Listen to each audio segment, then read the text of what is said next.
I don't get it. But this guy or something. Most of his friends are. Wait, man, it's saying close. Did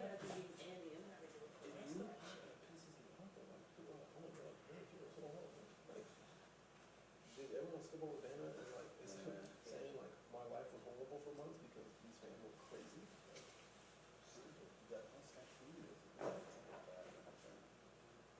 Too online, hashtag too It online. made me rank on most of these other coaches to get fired. Like, I'm not sure Kurt or Temi would have been in my bottom three. No, I'll definitely say that. Mainly because I'm like, what are you trying to build if you can't give them time to build? Yeah, Right. that's what I'm saying. He would have been that too. Like, maybe just happened. And maybe would have been one of those two. Or I don't know where about Taylor from, but.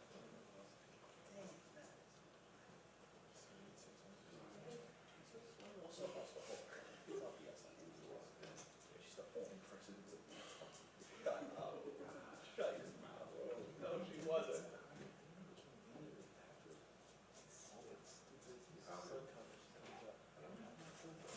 I'm like, bro, like you could have said this any point. Now you can get. And then she's like, what? And Dre Carter, like, you gotta go out and stop this. No, they can't. Again, Russell this guy. We saw about that session.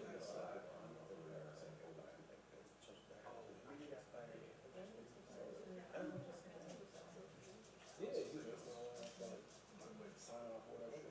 Didn't sound like he wanted to leave. He was on under that shit too. Like he dies, he get fired during the season.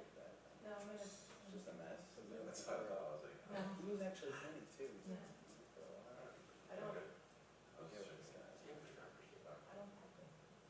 Yeah, I did that. Oh dang! Look at the development, my boy. I made it. I made it. What? I made it. I didn't even do anything. Wait, did that happen to me? How are you? Good. How are you? Today, and I was like, wow, I've made it. He's been blocked for forever. It's like, thank you. I always thought because someone in the like, Imagine he shots you out of your when I just wanted to That's see if so he said funny. anything about it, he did. And I was like, yes, I made it. It's either injured or anything, but I assume I told him that about that. He's been blocked for so funny. He can tag him. He cannot see this. He can't see him. What's the stuff like? I gotta be the vocal on the other friend. No, I think it was. Hello then. How you doing? How are you? Am I here by myself? I guess so. We're ready. Is Ryan late? If you're ready, we're ready. We're known to be able to handle it. Well, you know, You don't need it.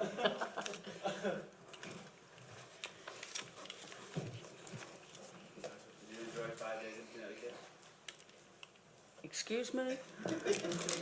Trapped in a casino. That's going to be the title of my book. How many times did you go outside? Yeah, we like I finally got to it was Mystic, really cute little area.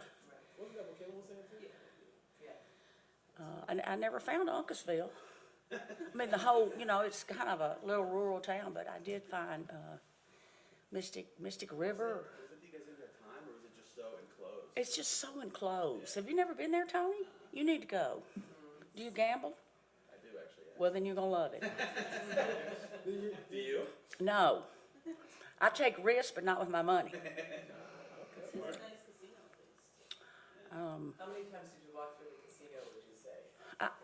That's where you walk. Don't you have to get anywhere? See, here's the thing. They don't encourage you to go outside. There are no walking paths. There are no bike paths. So they want you, if you're going to do your walking or your exercise, it's inside. And so, but it's huge. I mean, it's huge. That's unique though. It's a huge complex. Basically drive on the highway to get in. Let me ask you, like, where do you fly to? Hartford, when you drive an hour. Okay, so it's like not really like. You fly into Hartford or Providence. Okay. Very similar. Incredibly unique. Yeah, but it's one of those things where when you've been once, if you don't gamble, you're like, that's, because it's all about that. They have lots of restaurants, shops, nice restaurants, it's, testing. Am I good? Driving in, you see like the Movie Brothers are coming, so there's clearly some shows. Oh, well, was it Saturday night? Megan Trainor was there. But we didn't know till like 5 minutes before the show, because I kind of like Megan Trainor. I like her songs. But they have pretty big name entertainment,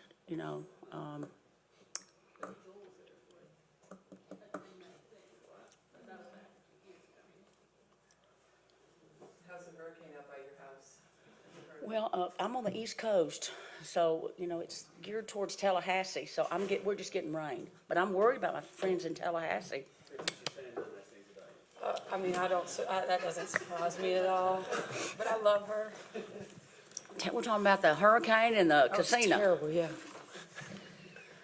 All right, everybody. Well, thank you, everybody, for all your coverage all season. Unfortunately, we're here today not playing a game 3, but thank you all again for everything this season. We'll start with a opening statement from Coach Sides, and then we'll go to questions in the room and on Zoom for Christy and for Lynn Dunn. We've got a mic running around for questions in the room. If you could raise your hand on Zoom, we'll try to get to everybody as quickly as we can. So, Coach, would you tip us off this morning? Yeah, first of all, I wish I was sitting here pre-game getting ready for game 3 tonight. But first, I think it's really important to make this statement on behalf of the entire Fever organization. And then I look forward to talking basketball and about our incredible team and the incredible season that we just had. Let me first say clearly that there is absolutely no place for hate or racism of any kind in our sport. Zero. It's unfortunately all too common on social media, and our players across the league are too often the targets. This is not something any player in this league should have to tolerate. Social media is unfortunately full of trolls who hide behind fake names to take personal shots at our players throughout the league and spew ugliness and racism. This isn't what real Fever fans, this isn't what real WNBA fans are about, and it's not what our organization stands for. And it doesn't in any way, shape, or form represent any of us. Fans have come out this year in record numbers because they love the game. They love the players. They love the Fever players and other players across the board. And our Indiana fans have just come out in unbelievable numbers and been so supportive, and we couldn't thank them enough. But I'll say this, togetherness is one of our core values, our 4 team core values that we stand by. And we will continue to use that platform to bring people together. And I just thought it was important that we start right there. All right. Thank you, Coach. Got questions in the room. Tony, would you like to start? Yeah, hard to follow that up. But Lynn, you've always talked about this plan you've had since you were hired to run this franchise, the timeline of what that looked like. How did this year fit into that? Do you like the trajectory the team is on and where you guys go next? Well, Tony, I like it when plans work. It's always a real positive. And 3+ years ago, I came on board in a capacity interim and then became full-time. And I felt like year 3, we had the potential to be back in the playoffs, and we had to take the steps, win 5, win 13, and now we won 20. And so I'm real pleased with the progress that we've made, the talent that we have, the job that the coaches and the players did this year. And so I think we've positioned ourselves now to take the next step. And it's an exciting time. What will that next step be? Where will we go now? How do we go from 6th to being in the top 4 seeds? We'll go Chloe, then we'll go Christine. Yeah, Coach, I wanted to ask you about Nalissa. Obviously, last night she posted about how her 3rd year wasn't what she kind of expected it to be. Just what conversations did you have with her just throughout the year about her role and kind of her frustrations? Yeah, Liz is an incredible player, and she had great moments for us throughout the year. I mean, she is one of the key pieces why we were able to have such a successful year. you know, I don't, you know, the conversations that she had and that we had yesterday in our exit meetings was just about how she can be better and how she can help our team be better. And I love that about her. I love that she wants to make sure that she is doing what she has to do to be better. And like Lynn said, now we're moving to a different level, and we all have to take another big step forward. And I think she feels the same. We'll go Christine, then we'll go Scott on the left. Thank you, Ryan. For both of you, you, of course, were jubilant when you drafted Caitlyn and jumping up and down and the whole scene here, right? We've all seen that on social media. Did she exceed your expectations? Did you think it would be like this? Not only the playoffs, but the crowds? In other words, you know, is it better? Was she better than you thought? Was she the same as you thought? Kind of, you can put it in perspective. Thank you. You know, I don't think any of us were ready for what that was going to be like. I mean, she's an incredible player, and we knew she was going to make a huge impact immediately for us. It was just going to take some time, just like it takes any other rookie coming into the best league in the world. But she did. But the thing about Caitlyn is her competitiveness and her wanting to just win everything from every drill, every shooting drill. That just propels her to be, she wants to be great. And she did things that put her in that category this year. She makes everybody around her better with her, you know, her game, the way she's a playmaker, and she gets everybody involved. But, you know, she's, I would say she exceeded, you know, expectations just because I didn't think really we knew what it was going to look like. Lynn, anything? I wasn't surprised. I followed her career from the time she was a sophomore in Iowa. I watched all of her games, and I kept thinking about how in the world are we going to get this player? How are we going to make sure when she comes out we're positioned to draft her? Because I think she was underestimated when it came to her speed, her quickness, her strength. I was not surprised that she was the Rookie of the Year. I was not surprised that she was able to do some of the things that she did. I was pleased at how she adapted and adjusted to the physicality of the league early. I thought that was a real key moment for her when they trapped her, when they bodied her, when they were very physical with her, when they put the very best defender on her, and she adapted and she adjusted and she got better. And so by the Olympic break, we saw the Caitlyn Clark I thought we would see, and I'm just thrilled that she's a part of the Indiana Fever. Go Scott, then we'll go Bob. Lynn, can you take us through what this season was like for you, how fruitful, how rewarding it was to see what this team was able to accomplish and return to relevance? I think for those of you that have been around a while, you know, I've been involved with the Indiana Fever, Pacer Sports and Entertainment, off and on for mostly 21 years. And so I've seen the highs, I've seen the lows, and I know what the Simons want, I know what they deserve, I know what our fans need, I know what the city of Indianapolis wants, and we want to play for championships. And so to be able to see this team go in the 3-year period from 5 to 13 to 20, to have fans hanging from the rafters, and I mean hanging from the rafters, sold out arenas, not only at home, but on the road, it means the world to me. I know how hard Kelly Crosskoff worked to get this franchise where it is, the commitment and the investment that Tamika Catchings made, and so now we're back on that path to do what we're supposed to do, and that's challenge for championships. Go Bob, then we'll go James in the second row. We've heard a lot in the last 24, 48 hours about social media and the impact it has on people. We haven't talked about the impact that it's all had on Caitlyn. How much of a challenge has this season been? I mean, she's got security everywhere she goes. She's got the spotlight on her wherever she goes. How much of a challenge has it been for her off the court? You know, she does a really good job. Her maturity and the way she handles things from the first day I met her has just been incredible. I think she's handled it in a way where at times I've made sure to check in with her if I felt she was being a more, you know, she's not really quiet a lot of the times, but when she does get that way, you can think, you know, maybe I need to, you know, just look in on her for a bit. And, you know, she's human, right? And she has endured a lot this season and has handled it in the most professional way. She's grown, like Lynn said, and not just as a basketball player, but as a young professional. because she is, you know, our point guard and going to lead our team. But she never tips her hat. She stays the course and stays consistent, and a lot of respect for her for what and how she does that and what she's done all season dealing with that. Yeah. Bob, I think the experiences that she had at Iowa, very similar to this, throughout her career, throughout the Big Ten season, sold out arenas, media, trolls, the whole works. She'd already dealt with a lot of the things that she is dealing with now. And I think your question, social media's taken a toll on everyone. All of our players, all of our staff, you know, we've all had to deal with the issues that we see today, and it's unfortunate, and it shouldn't be tolerated. Go James and Chloe. Christy, I know you came out with the prepared statement. What compelled you to make that statement now? And then also, I guess, Lana, saw your tweet as well. What made both you all speak on that at this point in the season? For me, it's just at the end of the day,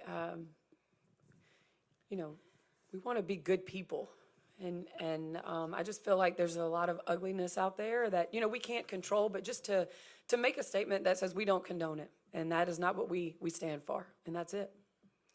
I feel strongly that it's important for us to emphasize that these trolls are not what real Fever fans are, you know, or real true WNBA fans are about, you know, and we certainly, you know, we know our organization, we know what we stand for, and we don't in any way or form, shape, anything, feel like this represents us, the hate and the vitriol. No, it's not real Fever fans, and it's got to stop. Go Chloe, then Matt. Yeah, for both of you, Kelsey has obviously been pretty consistent in this organization. Just how important was she this season especially, and how important will it be to try and re-sign her just this offseason? Kelsey Mitchell's one of the keys for us to get to the level that Lynn is talking about, you know, playing for championships. She's that important. Her growth over the last couple years on the basketball court on both ends of the floor has just been incredible. On the offensive end, she is one of the best players to get downhill, the fastest players to get downhill. She's a tough guard. She's able to, you know, the way she can shoot the basketball. And then now with players that take a lot of heat off of her, she's able to take shots that she's never taken. Defensively is where I'm the most proud of Kelsey Mitchell. She is really, she has taken pride on that end of the floor, which has really helped us. A lot of times she was drawing the best offensive player on the teams that we were playing. And she holds her teammates accountable to that end of the floor, which is somewhere we have to get better at for us to take these steps forward to play for championships. But she's been a staple here, and we want her here. And I think she is, she's a Hall of Fame player to me here with the Indiana Fever. Got Matt, then we got another one with Scott. Yeah, hi Lynn. Sorry if this has already been asked, but from last year to this year, you know, Erica's taken more of a bench role, still an important role, but you know, how have you begun to kind of shape what her future looks like here, or have you begun to think about that, not only just the potential years, but also like the contract coinciding with that? Mm-hmm. I think with Erica Wheeler, you know, we'll continue to talk to her about her role, how that fits with what she wants to do at this particular time in her career. I have an enormous amount of respect for her professionalism, how she handled. Last year she was our starting point guard. This year she was a backup 1, backup 2, provided leadership in the locker room, provided great leadership on the bench, as you know, was a real, I think she was the leader of the committee to keep Caitlyn from getting technicals, you know, so she really helped us in a lot of ways that maybe you don't see in the stats, and we'll continue to talk to her about her future. Go Scott, then Tony. Lynn, for you, I was just curious, did you talk to the league at all just to get their feeling about getting a home game for first round series and probably expressing your disappointment of not being able to get that opportunity? Is that for me? Yeah. Well, we were all disappointed. You know, the players, the staff, the marketing people, the digital people, the ticket people, the merchandise people. We're all very saddened that we're not able to be here today preparing for that game, because I talked to the GM in Connecticut and I said, Darius, let's go back to Indy. Let's have one game in Indy. And he said, there is no way I'm going to do anything to allow my team to get out of this arena. And I said, well, I don't blame you. I said, because we will have 19,000 people ready for you. And he said, I don't want to go back to Indy. But our players deserved a chance to play at home. And so that's something the league has got to address. When you earn a berth in the playoffs, you at least have earned one home game. So I'm going to be campaigning, to make sure this doesn't happen again. We deserve to have a home game. Our fans did. Yeah, Tony, then we'll finish up last one on Zoom with Howard Megdal. Then two for you. One would be with Kelly in the mix. How does that change the dynamic of the front office and the work that you do? Well, first of all, I'm thrilled that she's back. I don't call her coming back, that she's here to take us forward. Her experience in the WNBA, her experience building this franchise, her knowledge, her experience in the NBA. It's a perfect time for her to lead us in the future to the next step. And I think her coming back in the role of a president of the business and the basketball side is just amazing, positive plus for us. And I look forward to working with her in whatever capacity she needs me to. And I know Christy feels comfortable with her. We feel like we're in good hands. And I want to thank Mel Raines for making it happen. Finish up last one on Zoom, Howard Megdal. Howard, go ahead.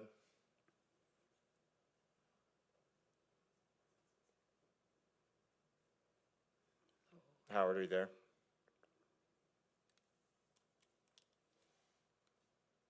Okay, we got one more in the room, maybe. Tony, you got one more? Can I go there? Yeah.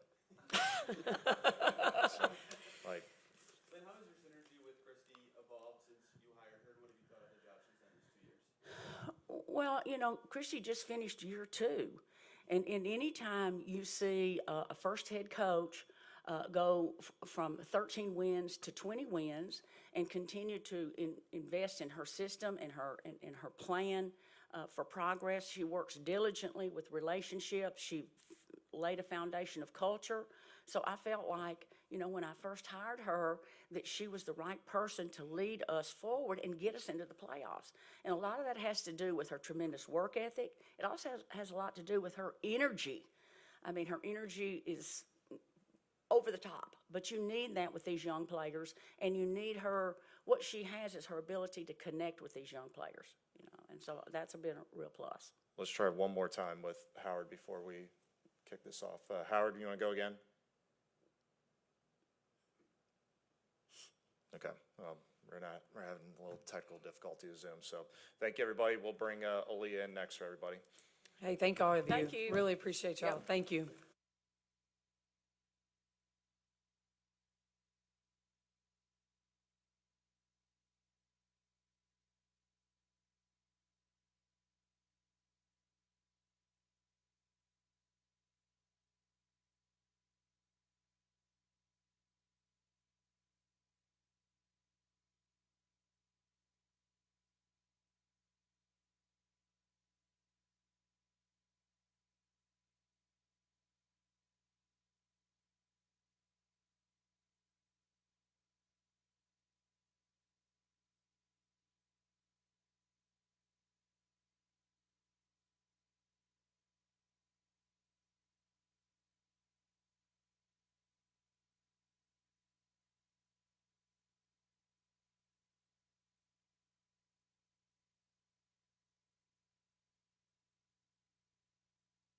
This season from your first year, and how do you parlay that into a good third year? Sorry for my voice also, but I feel like the progress I've made would definitely be just continuing to make the right reads, especially at the short roll. Like, I feel like that was something that my rookie season I didn't play through as much, was that short roll. But going into next year, I think I have a better idea of, one, how we like to play, the pace we like to play at, exactly how defenders guard Caitlyn, how they guard Kelsey, and stuff like that, and just understanding like what my position is going to be and just making sure that I'm able to dominate in all of it. Go James then. Aliyah, I know you talked about this before, but dealing with a lot of scrutiny, noise, whatever, how proud are you of yourself for how you came through this season and obviously growing into the next one? Yeah, I'm pretty proud of myself. I feel like, especially to start the season, there was a lot of conversation, a lot of chatter about me personally, about my play, about this team. And I feel like for me, the biggest thing was ignoring all the hate in a sense, because I knew what our goal was here at the Fever, what our focus was. And so for me, it's about keeping my priorities the same, which is coming in, making sure I put in the work, making sure we win some games and continue to grow the franchise. Go Matt, then we go Chloe. Yeah, hi, Aliyah. Throughout the course of the year, we got to see the offense, grow more and more each game. So I guess should the front office make some moves or whatever they do, what do you think is the next key for this offense to continue to grow into next season? Yeah, that's a great question. I think for us, it's going to make sure that, one, we have depth at every position. I think making sure that we have extra bodies just because you never know how games go. I mean, in the first, can I get fined for something? Like in the first game, we had to reverse a call, like making sure that stuff like that doesn't happen, foul trouble, like making sure that we have depth. I can't get fined for that. Okay, good. And just making sure that no matter what, we have sharpshooters on the outside, because at the end of the day, like, they're going to play Caitlyn, they're going to play Kelsey a certain way, making sure that we have spray outs, automatic makes on the outside as well. Go Chloe, then Christine. Yeah, I wanted to ask you, I saw you commented on Melissa's post saying she's destined for greatness. Just what has your relationship with her been like, and how have you seen her kind of work through this season? Yeah, Liz is my sister, and I think we've just been able to build a relationship like that for the past 2 years, and I'm super blessed to always have her in my corner. And I did mean when I say I know that she's destined for greatness, and I think throughout this entire season, this season for all of us wasn't perfect, had its ups and downs, but I think something that I'm so proud of her about is she came in every single day, she had a smile on her face, we made each other laugh, and she just dominated every single time she got that opportunity to. And so I'm really super excited for everything that's to come for her. Go Christine, then we'll go Dana. Aliyah, from you commentating last year on the Big Ten Network where you were interviewing Caitlyn at times to now being this ABC squared, whatever it was, could you talk about the maturation of your relationship with her on the court and off, and how important that has been to you and to her and to the Fever? Thank you. I think it's grown a lot from the start of the season to now. I think you definitely just needed to build that bond between us. I mean, it's kind of hard when you come straight from college, and I knew that coming from my rookie season, to kind of just jump into games and have to build that relationship super quick. And so it definitely took more practices, definitely took more games to learn each other and where each other likes to do and stuff like that. But I mean, I think we've done a pretty solid job of that, and it's helped us definitely in games. Stay Dana, then we'll go Scott on the left. Okay. Hi, I was wondering your thoughts on the Alyssa Thomas comments, and if you've witnessed any of that firsthand inside Cambridge. Yeah, I mean, AT's comments were, it's hard to hear, but it's also the truth in some way. I mean, I wouldn't put everything on Fever fans, but I mean, just overall on social media, I mean, there has been so much hate spread, and even being on this team, like, to start the season, I was at the other end of those hate comments. I was at the other end of every single thing that's to come. They say they support the Fever and everything like that, but I mean, they just said everything under the earth, and it wasn't nice. And I feel like that was a big reason as to why I took a break from social media. And at the same time, it's like, now that the tables have turned and we started winning games, and I started doing better in their opinion, then all of a sudden it was like love comments and, oh my gosh, you're doing amazing. And honestly, it's hard as a player, because every single night we come out here, we're not performing for what you guys think. We are coming out here to do the best that we can to compete every single night. And it's kind of hard, but that's why for us, it's about focusing about the 12 in the locker room. It's about focusing what's important there, keeping those priorities straight, because if you worry about every single thing that happens on the outside, it's kind of hard to win games, and that's exactly what we want to do. But a big part of it too is the storylines that come out. Like, I feel like the media plays a big role in what other people think, whether they watch the game or not. Sometimes people aren't even watching the games, they're just looking at storylines, headlines that come out, and they're running off of that. And it's easy to attach yourself to the Fever because we have a lot of attention around us right now, and it's so easy to say, well, I'm a Fever fan, I'm an AB fan, I'm a Caitlyn fan, and just dispute hate off of that. And that's never okay. I feel like no matter who you are, what team you play for, like, that should never be the case. Go Scott, and then go Bob. In this kind of foundational season, what kind of core principles and culture stuff do you feel like you guys were able to establish as you move forward? Yeah, I mean, one, just being disciplined. I feel like that was the biggest thing for us. Kelsey would say that all the time. No matter what happens on the court, no matter what's going on, like, we have to be disciplined to what we know is important. I feel like that was a really big part of our foundation. But this other time, it's also riding for us 12. Like, I know I keep saying it, but that is really one of the biggest things that got us through. There's so much outside noise. There's everything that could be said, could be done outside, but we know that when we come in here to compete, it is for the person to our right, it is for the person to our left. Like, we've built a strong sisterhood, and we stand on that no matter what. Bob, real quick, let me try going to Zoom for one more year. Howard, do you want to go see if we've got all the technical issues worked out? No, okay, we can't hear it, so. Well, Bob, go you've been ahead. around Caitlyn for several months now. What are some of the things that she's had to endure on and off the floor that maybe we don't see? I think to get a better answer to that, you'd have to ask Caitlyn, probably. But I think just off of what you can see from the eye, I mean, I feel like Caitlyn, everyone had a comment about how she should be playing or what she's doing, her stats. And at the end of the day, I think she's a rookie continuing to figure it out. I mean, she has a lot of attention on her, so there's always going to come scrutiny with that. But I also think that she does a great job of just letting it go off her shoulder, in through one ear, out through the next, because she knows exactly that we trust her, she trusts us, and like that's the most important thing at the end of the day. All right, so the last one, Aliyah, we'll finish up from Howard. What impact did Gillette Law have on your development as a player and person? Aw, I love Coach Law. I mean, she helped me. I think one of the biggest things she's helped me with is the mental aspect of the game. No matter what happened, Coach Law just continued to remind me to be who I am and never let a team, a player change that, just continue to dominate. But she's still a great mentor to me to this day. We talk every once in a while, and so I just love her, yeah. All right, thank you, everybody. We'll bring Caitlyn in next.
Caitlyn in the room. Tony, like start. Hey, Caitlyn, what value do you feel like you and this team got out of the playoff experience, and what did it to you reveal that you guys need in the future? Yeah. Like we talked about in our locker room after the game ended, where obviously people were pretty disappointed in the outcome. I think it gave us a taste of where we wanted to be. At the same time, I felt like we could have done a little bit more to help it get back here for a game 3, and that's what really kind of stunk about the whole thing. But I thought it gave us a taste of where we wanted to be, and that's exactly the message that Christy iterated throughout the locker room, and that our coaches kind of iterated when they talked, is just that, you know, you have to let this kind of burn inside of you and let it kind of bother you in a way that it's going to drive you through the off season. How's it going to make you work? You got a taste of getting to the playoffs. Obviously, we haven't been there since 2016.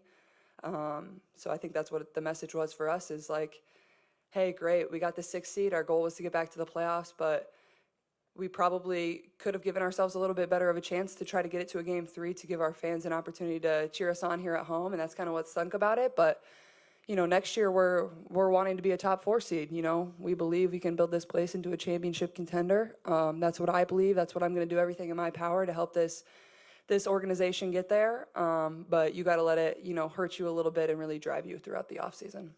Go down the line, James and Chloe. Caitlyn, when your head coach came out with a statement today saying she denounces all the racism that some people have felt in this league, players, trolls online, all those things, as one of the biggest stars in this league, what are your thoughts on the things not only your teammates have to endure, but just the entire league? And obviously, you spoke on this before, but just now with your coach and your GM are talking about it as well.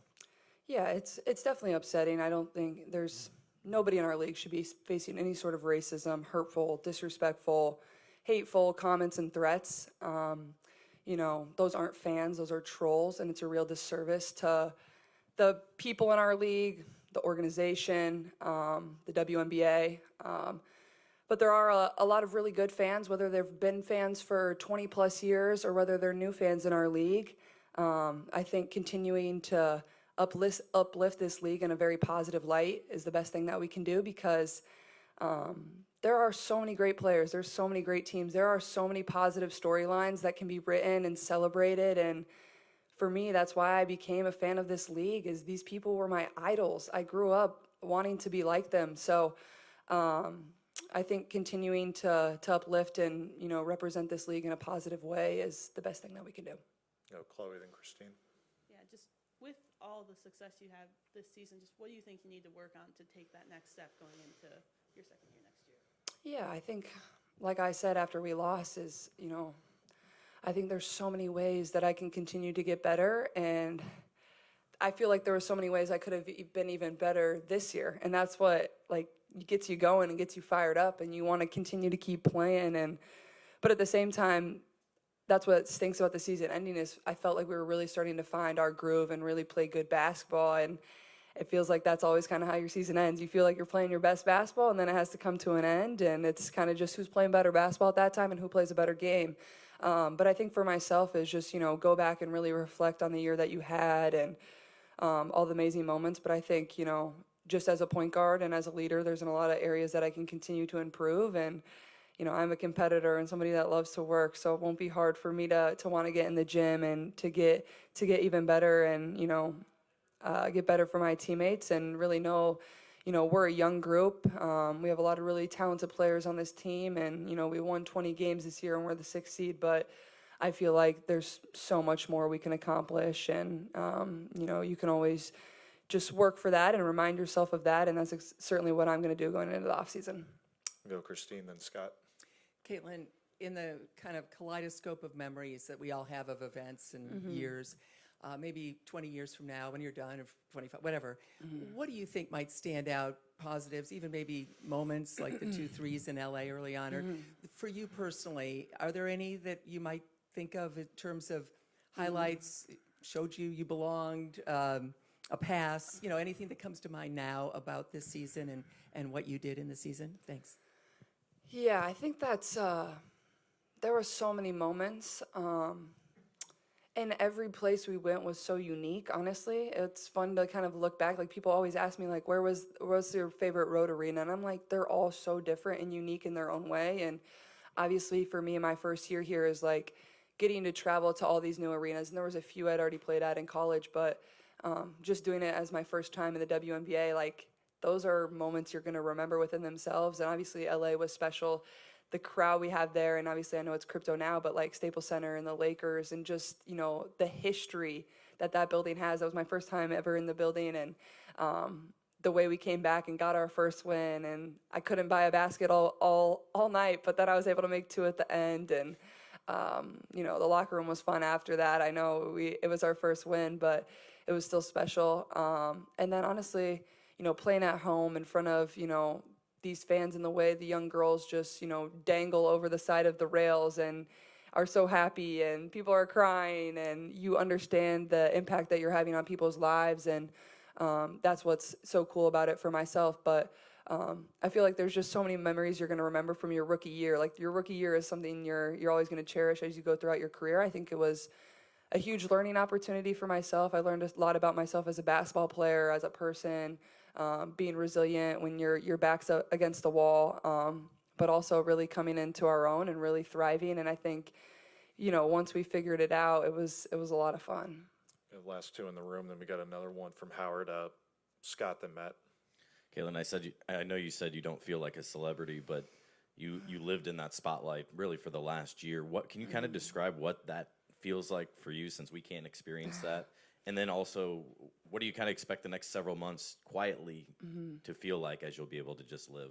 Yeah, I feel like it's like everybody's always watching your every move, no matter what you're doing. And I feel like the best thing that I've tried to live by is like to just be the same person that I am off the court, whether I'm, leaving my apartment every single day or whether I'm here sitting in front of all of you. I've tried to approach it in the same exact manner that I can and treat everybody with the same amount of respect that I can, and to try to build really good relationships with people. And obviously some days are going to be tougher than others, and some days are going to be amazing. That's just life. And I would give my parents a lot of credit. I feel like I was raised in a way of like, you want to treat every single person with respect.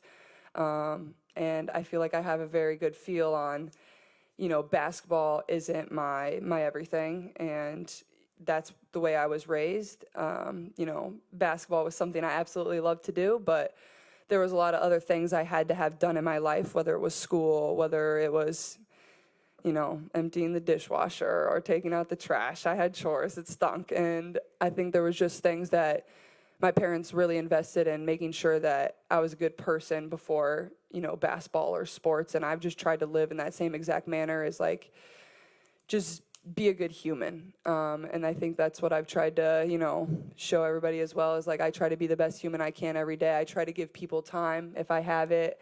And it can be hard because there are moments where you don't always want to like pose for a picture. You just want to go and get your sandwich and eat your lunch. And but I feel very thankful.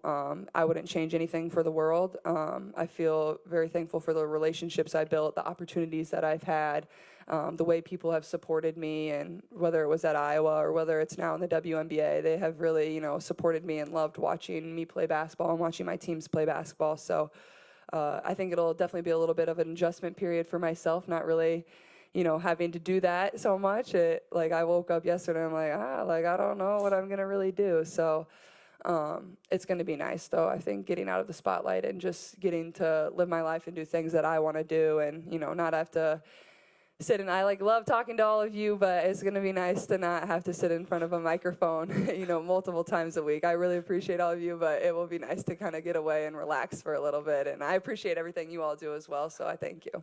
The last one in the room, Matt, then I think we got the Zoom situation figured out. We'll go to Howard. Yeah, hi, Caitlyn.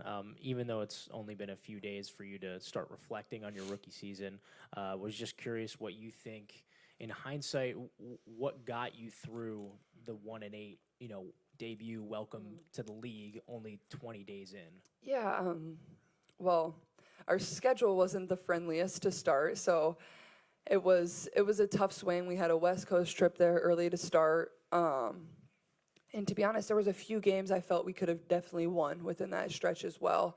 And that's what kind of bugged me the most. But I remember saying, I think maybe after game 4, maybe game 5 is like, these lessons are really going to pay off for us in the end when we get down the stretch. And I think they certainly did. I think those were moments where we really built confidence. We got, we were in situations that were tough. We became more resilient. It didn't always go our way, but it helped us become more resilient in the end. And I think, like I've said, I really admire this group, whether it was the coaching staff or whether it was my teammates. Every single day they showed up with a positive attitude. They showed up with the same exact energy. They just wanted to get better. They wanted to help us find a way to win. But they wanted to do it in the right way. And those are the people that you want to be around every single day. So I feel very lucky to have coaches that gave so much, not only to myself, but also to my teammates, and teammates that, not only pushed me to be better, but were also a shoulder to lean on when things were tough. And they made all that a lot easier for myself. All right, last one. I think we got the Zoom figured out. Howard, do you want to go ahead? Yep.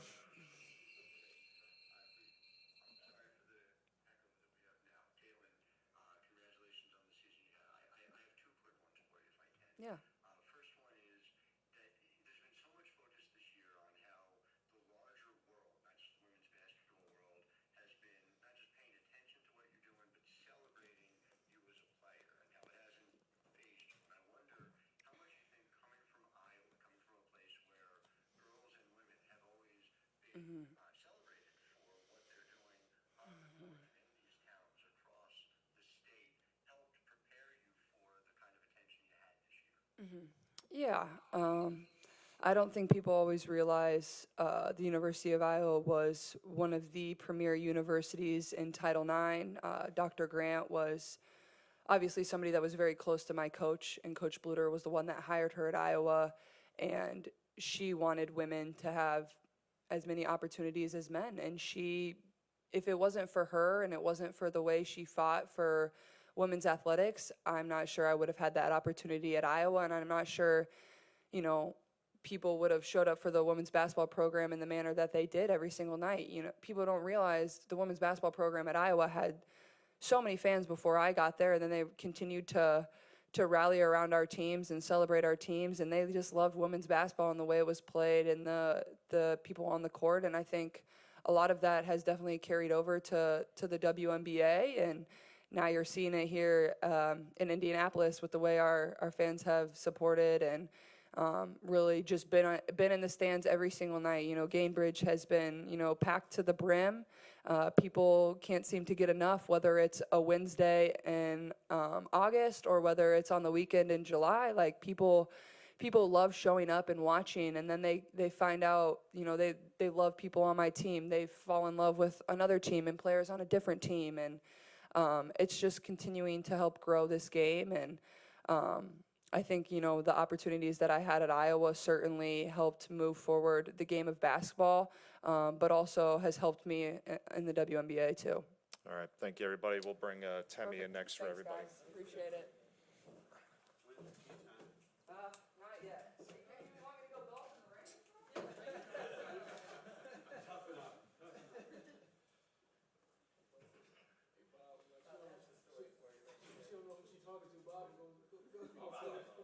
I got the time today. He'll swing a club in a blizzard. Now, were you like that? Remember the USGA Georgetown where they're standing, you know, just pouring down rain, Yeah. two guys? Yeah. It's clearing up. Clear enough. The hard stuff's not coming for a while. That's right, perfect, yeah, that's you though, see, that's. Oh, that, That is you know. you, that's good.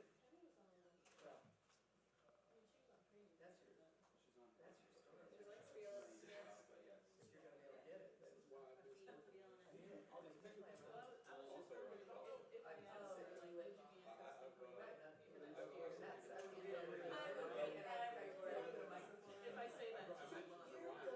yes.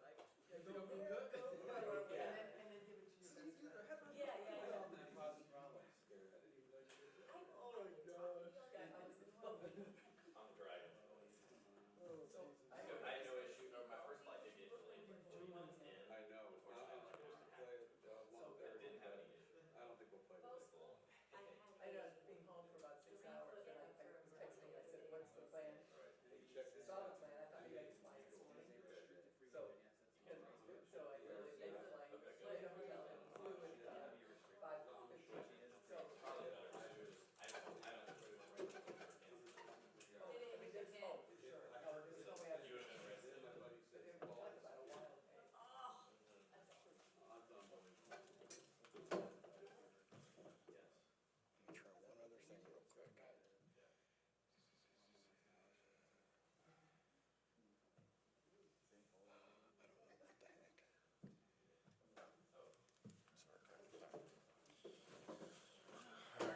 Okay, everybody, we'll just go with questions in the room for this one. Tony, you want to start with Temi, then we'll go to James next.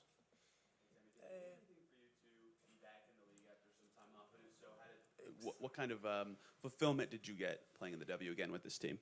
Yeah, it felt great to be back. Felt great to you know, do what I do on the court at a high level over here. So I'm just very blessed, you know, to be able to be back. James, then we go Chloe. Timmy, what was it like to just navigate through the injuries, role changes, all those things, and still be a part of something special this year?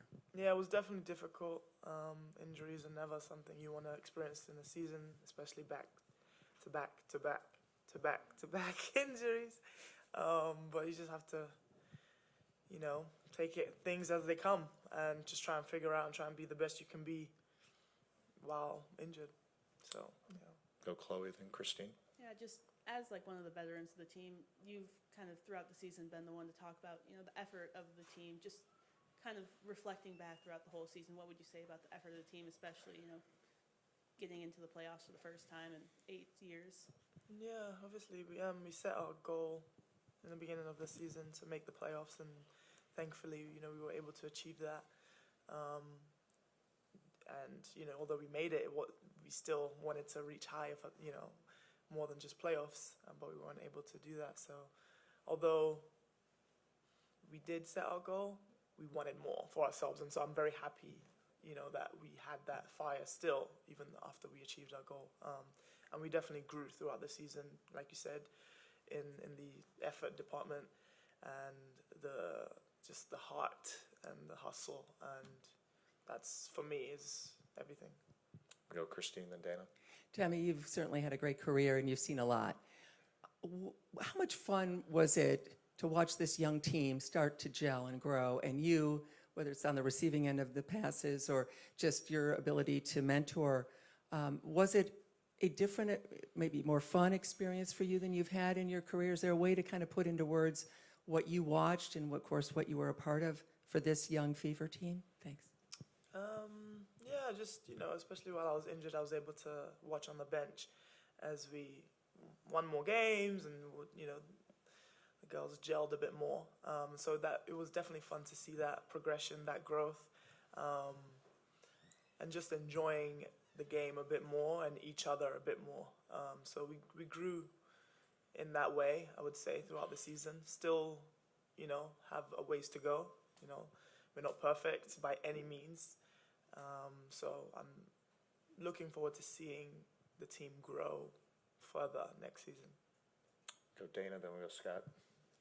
Hi, could you put into perspective, since you've been around, the Alyssa Thomas comments and kind of if you've noticed an increase in the trolls and things like that when it comes to fans? Yeah, I'm not going to speak on that. Scott, go ahead.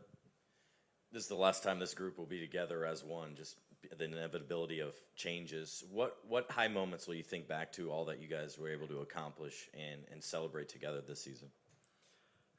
Just like the moments people don't see behind the scenes, the funny character revealing moments, personality revealing moments, and obviously on the court, just beautiful plays made by a lot of our playmakers. So, yeah, just a bunch of things that I would keep personal, I think, yeah.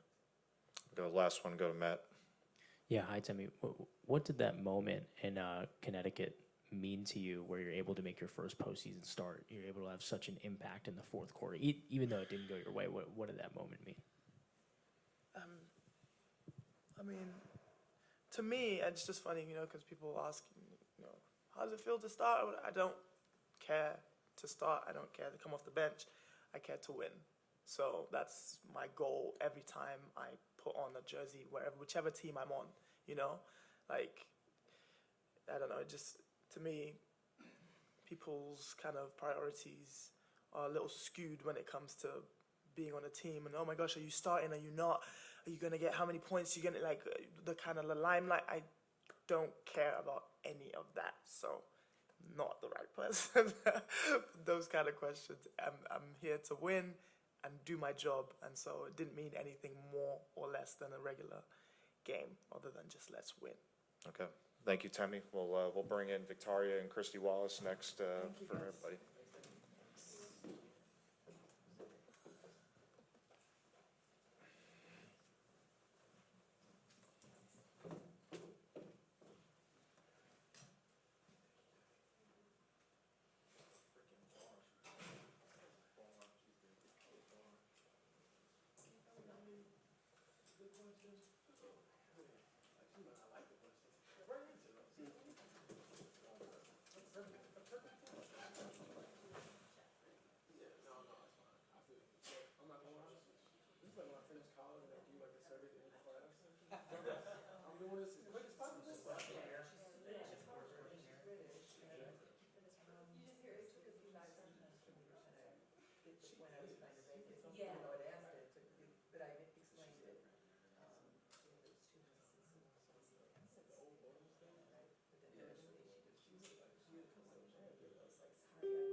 But he sent me those for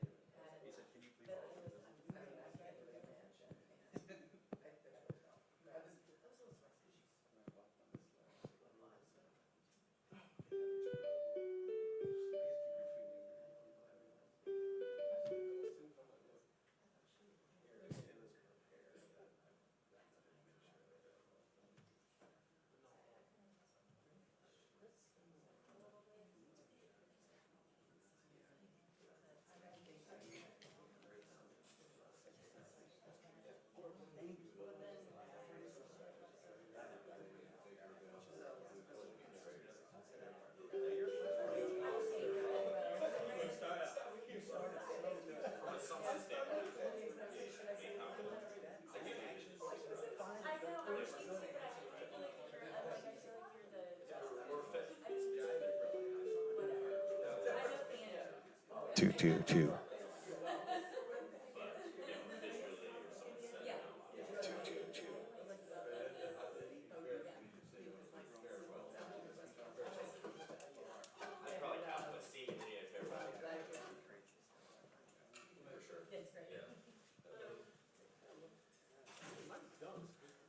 Thanks.